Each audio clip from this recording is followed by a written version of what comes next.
Saatından bir nasihat. La tuşavir bakhilan fi silatin ve la cebanan fi harbin ve la şabban fi cariyetin. Aytat, bir sarto masalesi gelgende sarang menen hiç kaçan kengешпе дейт. Кеңешейин дейбиз го. Биз кеңешкенге сараң ишин таап алат экенбиз да. Ал жакшы бизге кеңеш берип коет экен да. Ал өзүнө жараша кеңеш берет да. Я. Туурабы? Өзүнүн оюн айтат да. Так, bir нәрсе берейин деп атасызбы дейт дагы. Деп анан канча бала чакаңыз бар өзү?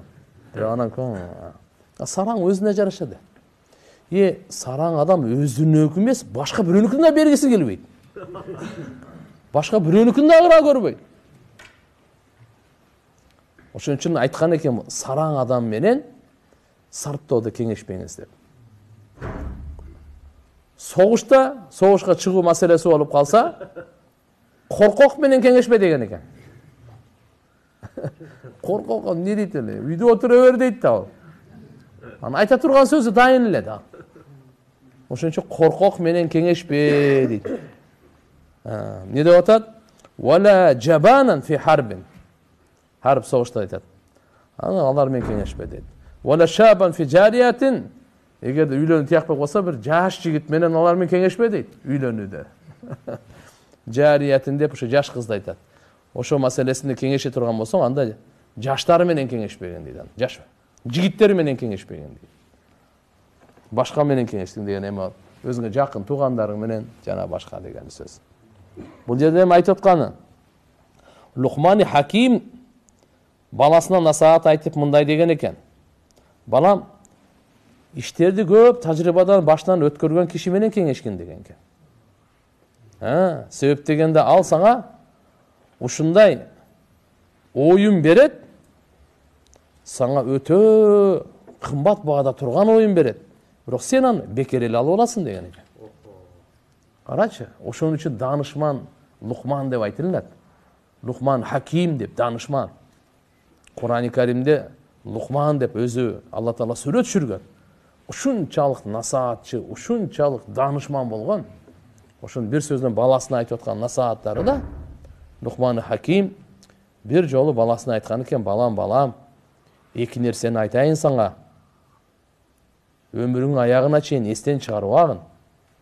Эки нерсе эч качан эсиңден чыгарбагын. Бири Алланы, экинчиси өлүмдү.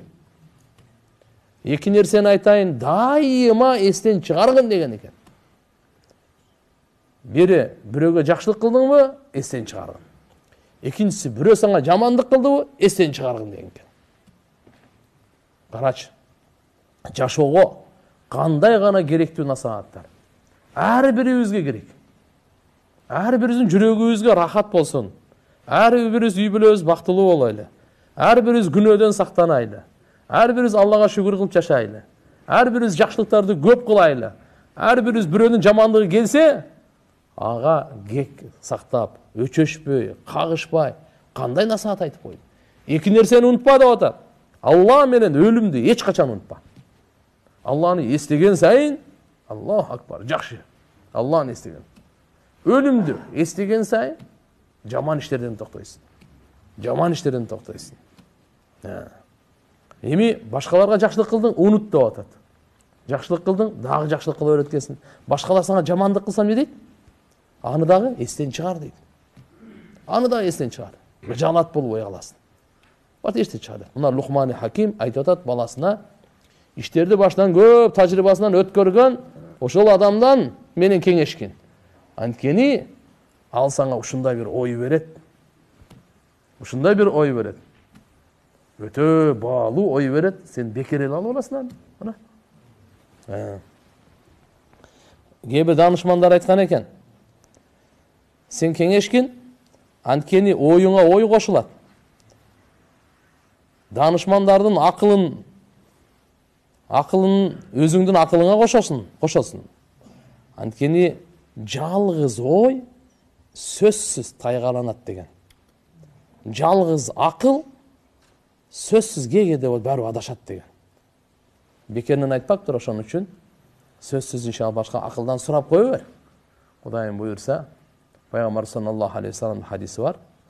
Ма хаба ман истахара ва ма надима ман исташара. Ким истихара оқыған адам, истихара оқып жүрген, Алладан жақсылық талап қылған истихара намазы деп қоямыз ғой. Ал еш қачан мақсатсыз, мұратсыз, игіліксіз болбойды. Мақсатына жетеді, игілікке жетеді, мұратына жетеді. Ал эми ким кеңешіп жүрген болса, ал еш қачан пушайман болбойды деген. Ал еш қачан пушайман болбойды деген.